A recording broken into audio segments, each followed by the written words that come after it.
যখনই বাসায় আসি তখনই দেখি তুমি রান্না করে। কেন, স্বামীর সাথে দুই চারটা রোমান্টিক কথা বলা যায় না? বিয়ে হয়েছে 5 বছর, 4 বছর তো তোমার সাথে রোমান্টিক কথাই বলছি, তাই না? আমি চাই এভাবেই তুমি সারা জীবন আমার সাথে রোমান্টিক কথা বলো। অনেক রোমান্টিক কথা বলছি, আর দরকার নেই। 3টা খাটে ঘুমাচ্ছে, একটা পেটে ঘুমাচ্ছে। ডাক্তার দেখেন তো আমার জামাইয়ের কি হয়েছে, প্রতিদিন রাত্রে স্বপ্নে নায়িকাদের ডাকতে থাকে। আমি কিছু মেডিসিন লিখে দিচ্ছি, ওগুলো ব্যবহার করবেন। ফাউন্ডেশনটা বিদেশি নিবেন, আর ক্রিমটা ক্রিম আপার কাছ থেকে নিবেন। ডাক্তার এগুলো ব্যবহার করলে তো আমি সুন্দর হব, কিন্তু আমার জামাইয়ের রোগটা কেমনে ভালো হবে? আপনি সুন্দর হইলে স্বপ্নে আপনাকে ডাকবে। ছেলেরা স্বপ্নে রাজকুমারী দেখে, চাকরানী দেখে না। কিরে টুম্পা, সেকা খাইয়ে পাগল হয়ে গেলি নাকি? নাকি নতুন আবার প্রেমে পড়ছিস? এত খুশি খুশি লাগতেছে কে? না অরুণ ভাই, প্রেমে পড়ি নাই, তবে একটা বিষয় চিন্তা করে খুব ভালো লাগতেছে। বলিস কি, তাই নাকি? তা কি চিন্তা করে তোর এত ভালো লাগতেছে শুনি? 8-10টা প্রেম করছি, প্রত্যেকবারই ভাবছি ওরে ছাড়া আমি বাঁচবো না, কিন্তু আমি বেঁচে আছি। আচ্ছা অরুণ ভাই, আমি অমর হয়ে গেলাম না তো? এই জানো, আমার ভাইয়ের বিয়ে ঠিক হয়েছে বড়লোক এক ফ্যামিলির সাথে। সর্বনাশ হইছে, কুত্তর পেটে ঘি হইবে তো। বাজে কথা বলো না, ভাই বলছে যৌতুকে এরোপ্লেন চাইবে। বড়লোক মানুষ প্লেন দিতেই পারে, কিন্তু তোর 14 গোষ্ঠী মিলে এয়ারপোর্ট বানাইতে পারবি? জানেন ভাবি, একটা মেয়ে সব থেকে বেশি লজ্জা পায় কখন? না জানার কি আছে, সবাই জানে, বিয়ের পরে বাসর ঘরে। আরে না, যখন ডাক্তার বলে ইনজেকশন আপনার হাতে লাগানো হবে না, ঠিক তখন। বেড়াগুলা মানুষের জাতো না, মুন্ডাই চায় ঝাঁটা দিয়ে পিটায়। অরুণ ভাই, আজকে হোটেলে বসে আমার জামাইরে নাকি আপনি অপমান করছেন। আর ভাবি বললেন না, সকালে আমার হোটেলে আইসে নাস্তা নিতে, সেখানে বসে আমার সাথে মাস্তানি করে। আপনি তো জানেন ও লোকটা সুবিধার না, এখন যদি আপনার কোনো ক্ষতি করে দেয়। যে পারে না সকালে বউরে দিয়ে নাস্তা বানাইতে, সে আমার বাল ফালাই দিয়ে। জানেন ভাবি, কাল রাতে না আপনাকে নিয়ে রোমান্টিক একটা স্বপ্ন দেখছি। আচ্ছা তাই নাকি? তা কি রোমান্টিক স্বপ্ন দেখলেন? এতটাই রোমান্টিক যে আমার বলতে লজ্জা লাগতেছে। 1 মিনিট, আমি ফোনে কথা বলতেছি তো। বলেন কি, কার সাথে কথা বলতেছেন? আপনার বউয়ের সাথে। আরে ভাবি, বহু বছর পর দেখা, তারপর বলেন কেমন আছেন? বাচ্চা কাচ্চা কয়টা? অরুণ ভাই ভালো আছি, বাচ্চা কাচ্চা 11টা, আরেকটা আসিতেছে। বলেন কি, তাই নাকি? আপনার জমিন তো দেখি অনেক উর্বর, অনেক ফসল হয়। আরে অরুণ ভাই, শুধু জমিন উর্বর না, আমার কৃষক অনেক পরিশ্রম করে। তোমার 1 সপ্তাহ ধরে মাথা ব্যথা করতেছে, চলো এমআরআই করে নিয়ে আসি। এমআরআই করতে কত টাকা লাগবে? 8-10 হাজার টাকা লাগবে। ওই টাকাটা আমারে দাও, মার্কেটে একটা শাড়ি দেখছি, ওইটা কিনে নিয়ে আসি। আর তোমার মাথা ব্যথার কি হবে? মাথা ব্যথা তো ওই শাড়ির জন্যই করতেছে।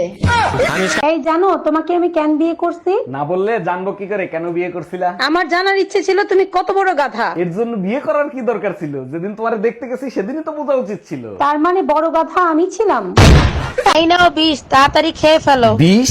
আমি বিষ খাবো কোন দুঃখে? তোমার ইচ্ছা হইলে তুমি খাও। মার্কেটে একটা শাড়ি দেখে আইছি, 8,000 টাকা দাম, টাকা দাও। তোমার কি মাথা খারাপ হয়ে গেছে আমার কাছে বিষ খাওয়ার?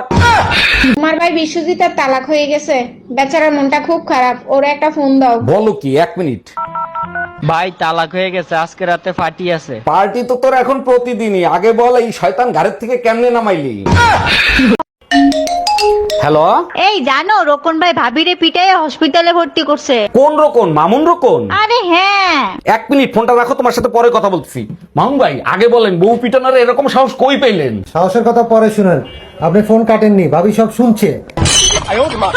হ্যালো, আজ তুই শুধু বাসায় আয়।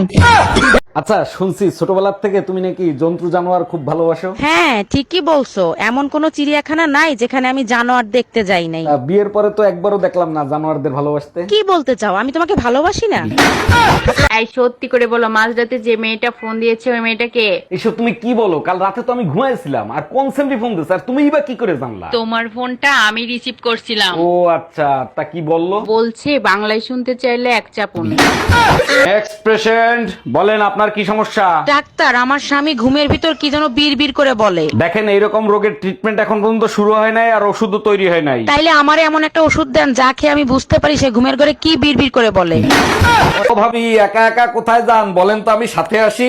ঘরে বউ থাকতে ভাবিদের পিছনে ছোটেন, কি মজা পান বলেন তো? ভাবিরা কখনো ধোকা দেয় না, সুযোগ পাইলেই মৌকা দেয়। হ্যালো, সদর হসপিটাল, আইসিইউতে একটা সিট বুকিং দেন। আজকে প্রমাণিত হইলো তোমার বংশটাই হলো পাগলের বংশ। একটা বাজে কথা বলবা না, কিভাবে প্রমাণিত হইলো আমরা পাগলের বংশ? তোমার বোন রে নিয়ে গেছে আম পারতে, লিসু লিসু কই এসিল্লাছে। তার আগে বলো, তোমারে লুঙ্গি পরে আম গাছে উঠতে কইছে কিডা? এই আমাদের বিয়ের সময় কাজী সাহেব তোমার কানে কানে কি দোয়া পড়ছিল? বিয়ে ভাঙানির দোয়া পড়ছিল। ইস, কেন যে কাজী সাহেবের দোয়া আমলে নিলাম না। কাজীরে পরে দেখতেছি, আগে বল কাজী বিয়ে ভাঙানোর কি দোয়া পড়ছিল? বিয়ের সময় কাজী সাহেবরে জিজ্ঞেস করছিলাম বিয়ের কোণের ডান পাশে বসাবো না বাম পাশে বসাবো। কাজী সাহেব কানে কানে বলে এখন যেখানে খুশি সেখানে বসা, বিয়ের পরে তো ঘাড়ের পরেই বসবে। আচ্ছা টুম্পা, তুমি কি জানো প্রতিটা মানুষের ভিতর ভালো আর মন্দ দুইটা দিক থাকে? শুধু আমি কেন, প্রতিটা মানুষে জানে তার ভিতরে ভালো মন্দ দুটোই থাকে। বিয়ের পর থেকে আমি তোমার ভালো দিক দেখছি, তোমার মন্দ দিক দেখিনি। তোমার মন্দ দিক কোনটা? আমি তোমার খুশি সহ্য করতে পারি না। তুমি যখন হাসো মন্ডায় চায় তোমার দাঁতগুলো হাতুড়ে দিয়ে ভাঙিয়ে ফেলাই। এই কাঁচা আম আনছি আচার দেওয়ার জন্য, আমগুলো পাইকে গেল কি করে? পাকবে না কি করবে, সবকিছু তো ভেজাল। দেখো কেমিক্যাল দেয়া আম আনছো নাকি? আরে না, কাঁচা বাজার দিয়ে আম আনছে, ওই আমে কেমিক্যাল আসবে কি করে? ভালো কথা, আজকে কি তোমার মা আসছিল নাকি? হ্যাঁ আসছিল, তুমি আসার আগেই চলে গেছে। তুমি কি করে জানলা? কাঁচা আম পাকা দেখে তোমার মায়ের কথা তো কেমিক্যালের চাইতেও বিষাক্ত।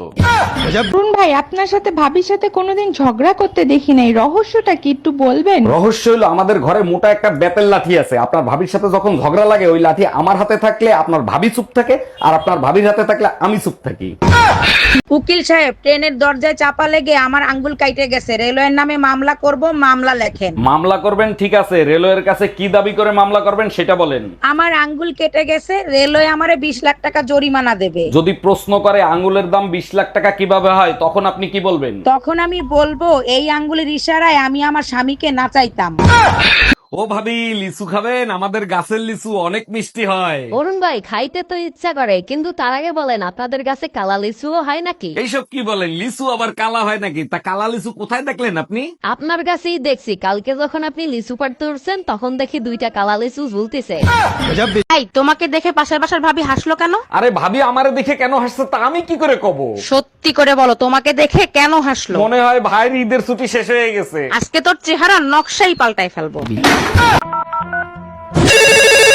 হ্যালো জান, কি করো? তোমারে না কতবার বলছি বারবার ফোন দিয়ে ডিস্টার্ব করবা না। আমার কাছে যদি অনেক টাকা থাকতো না, তোমার আমি ঘরের থেকে উঠাই নিয়ে আসতাম। তোমার কাছে যদি অনেক টাকা থাকতো তাহলে আমি নিজেই চলে আসতাম।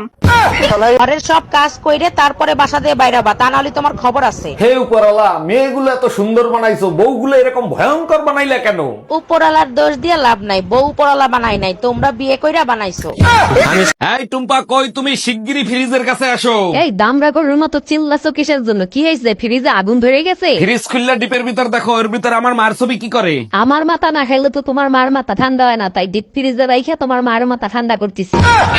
আরে ভাবি, আপনাদের তো নতুন বিয়ে হয়েছে, তা হানিমুনে কোথায় যাবেন কিছু সিদ্ধান্ত নিছেন? অরুণ ভাই, হানিমুন করে বড় লোকরা, আমরা গরিব মানুষ, আমাদের বিয়ে হয়েছে এটাই অনেক বড় ব্যাপার। কি যে বলেন ভাবি, গরিব বড় লোক আছে নাকি? এখন হানিমুনে সবাই যায়। দেখেন আপনার জন্য ভাই কোনো প্ল্যান করে রাখছে নাকি? আপনার ভাই মজবুত একটা খাট কেনার প্ল্যান করতেছে, যাতে খাটের আওয়াজ বাইরে না যায়।